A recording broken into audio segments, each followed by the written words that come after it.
It's funny that the title of this episode of Star Trek is What Are Little Girls Made Of? Because stories often use women as symbols of purity, paragons of goodness. Sugar, spice, and everything nice, as they say. While this obviously isn't true, this unrealistic standard has informed the identities and insecurities of generations of women, and led to the anger and disappointment of some men when women fail to live up to this mythological ideal that men were told that women were. We as a society, man, woman, or otherwise, are in constant search for purity, a goal that we can never truly reach.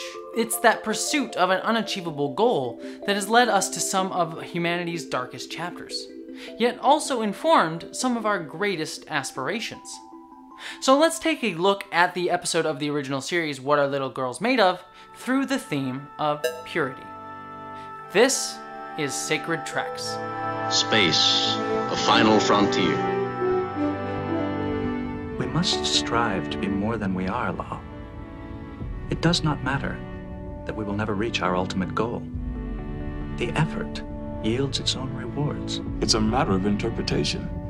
It may not be what you believe, but that doesn't make it wrong. There are 3 things to remember about being a starship captain. Keep your shirt tucked in, go down with the ship, and never abandon a member of your crew. The most profound discoveries are not necessarily beyond that next star. They're within us. Your father was captain of a starship for 12 minutes. He saved 800 lives. I dare you to do better. You're a Starfleet captain. You believe in service, sacrifice, compassion, and love. The needs of the many outweigh The needs of the few. or the one.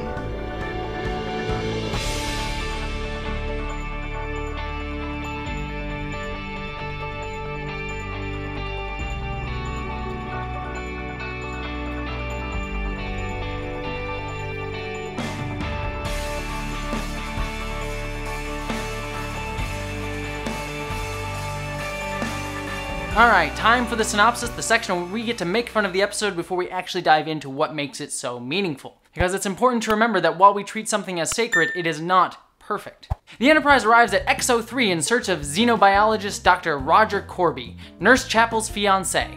I know he's alive down there, Captain. Chapel signed on to the Enterprise to specifically search for Corby, which is a bit awkward considering that, due to the episode's airing orders, she technically expressed her undying love for Spock 3 episodes ago. I'm in love with you, Mr. Spock. Well, Spock, apparently she moves on very quickly. It's not like she'll be pining after you for the next several decades at all.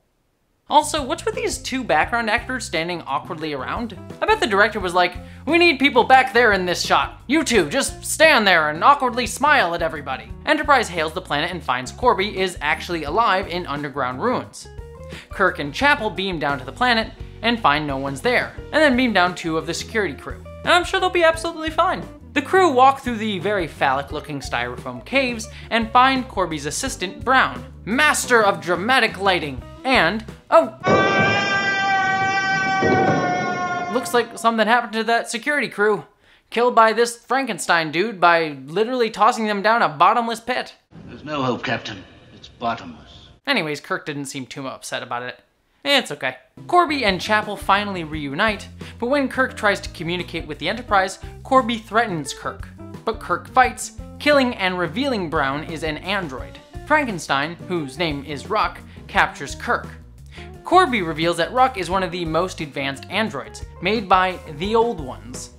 Apparently, Corby has been making human androids using the Old Ones' tech, and wishes to imprison Kirk to convince Kirk to let him continue using it. Now, give me 24 hours to convince you. Doctor, do I need to be a prisoner to be convinced? Chapel's just pissed because her fiancé made a glorified sex robot. Corby makes an android copy of Kirk in a way I'm sure has figured into at least one of Kirk's sexual fantasies. The new Kirk has original Kirk's thoughts and memories, very body snatchers-like. But at that exact moment, Kirk imagines calling Spock a half-breed while he's being copied. Corby reveals he can also transfer one's soul into an android. Corby wants to copy all souls into androids to end death and disease. Also, we kind of gloss over the fact that the dude literally discovered that we do indeed have a soul, but, you know, whatever. The android Kirk beams up to the Enterprise, and Spock uncovers the deception when the Kirk android calls Spock a half-breed. Going back down with the command package? Mind your own business, Mr. Spock. I'm sick of your half-breed interference. Do you hear? Yes. As an aside, I love how that ties into Discovery now, as Spock would clearly have a strong emotional reaction to the word half-breed after Burnham. You weird little half-breed. And Kirk, being Spock's closest friend, would know that. Frankly, I was rather dismayed by your use of the term half-breed, Captain. Meanwhile, real Kirk is getting it on with the sex bot. No. Not programmed for you. Apparently Kirk is just too attractive. I'm sorry, I love the original series, but sometimes its male fantasy BS just really makes me laugh. There's literally zero other reason for this scene. Kirk then learns apparently that the old ones built their machines too well, which eventually led the machines to killing their masters after the old ones tried to turn on them. They grew fearful of us. They began to turn us off. Looks like we need the Reapers from Mass Effect to come in and fix this problem. There is a realm of existence so far beyond your own, you cannot even imagine it. Kirk attacks Corby, revealing he's an android as Corby transferred himself into that body. Corby begs Chapel to believe he's the same man, but after everything, and especially the sex bot, Chapel can't.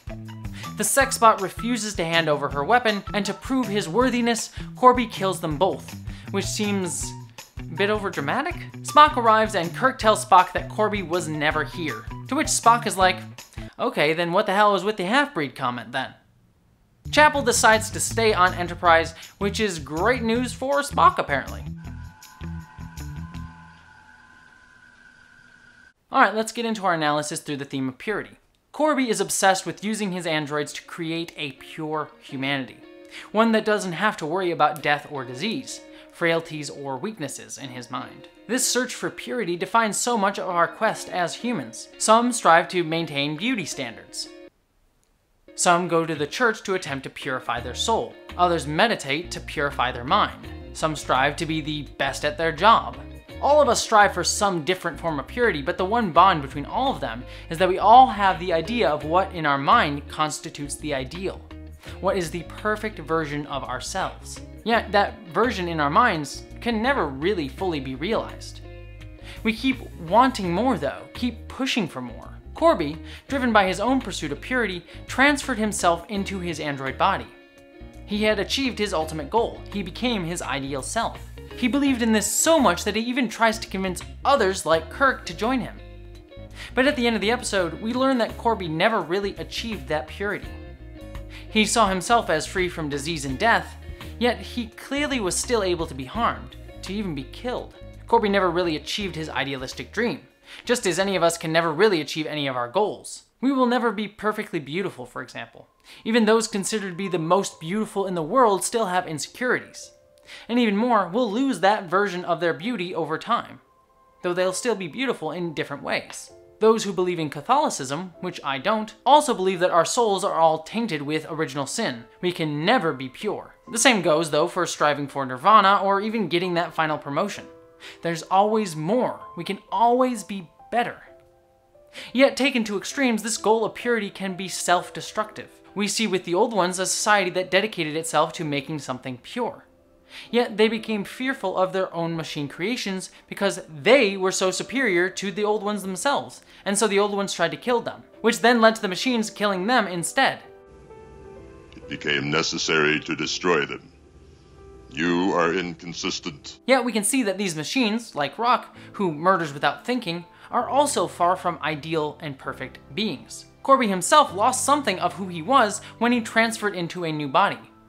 He became a man capable of kidnapping and harm, and even murder. When one strives to be so pure in one certain area, they lose sight of everything else, and lose something of themselves. To use a very hyperbolic and heightened example of this, the Nazis strove to be a pure race, yet lost their humanity in the process, doing heinous harm to others. In their twisted pursuit of purity, where the end goal was all that mattered, they were able to disregard the means to get there. So what are we to make of the fact that, taken to its natural conclusion, the pursuit of purity cannot actually end well? Well, there is a quote from another Star Trek episode that I've used numerous times before, and I'm going to use it again here. It is the struggle itself that is most important. We must strive to be more than we are, Law. It does not matter that we will never reach our ultimate goal. The effort yields its own rewards. Data tries to pursue being a human, his ideal of purity. But he knows he will never fully get there, realizing that you'll never actually achieve that goal, but that striving to be more than ourselves is what makes us us. We try to be better, and yet we know we never can fully be perfect. It's important to hold those two different ideas in our mind at the same time. I think it's also important that the word that causes Spock in this episode to recognize that Kirk isn't the real Kirk is half-breed. Spock, his whole life, struggles with his dual identity as Vulcan and human. That battle within himself, even at the end of his life, both in Wrath of Khan and Star Trek Beyond, would never truly be reconciled. Yet he always pursued it, always tried to explore it, sometimes in ways that were harmful, some beneficial.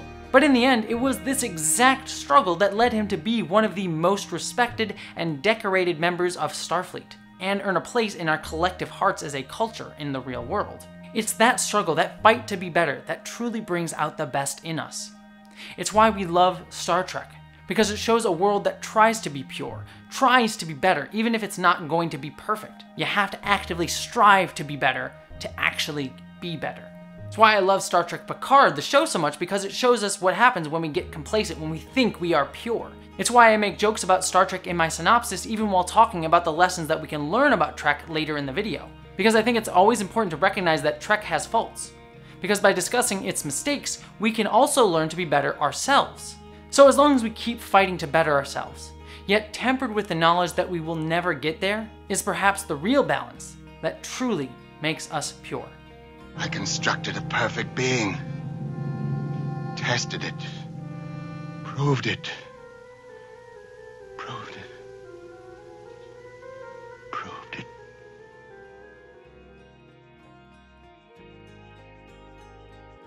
But what did you think? I'd love to hear your thoughts on this episode in the comments below.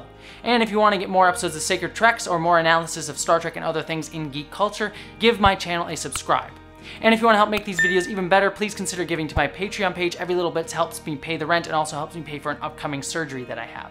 But regardless of if you subscribe or give to my Patreon, I just hope that you, as always, live long and prosper. And special thanks to my commander level and above Patreons, especially right now, Eli Bergmas, Stefan Schuhart, Boyd and Mary Beth Earl, Wellington Marcus, Lal Lindley, Marika Kuyechin, Munir Amlani, and Mystic the Monakit.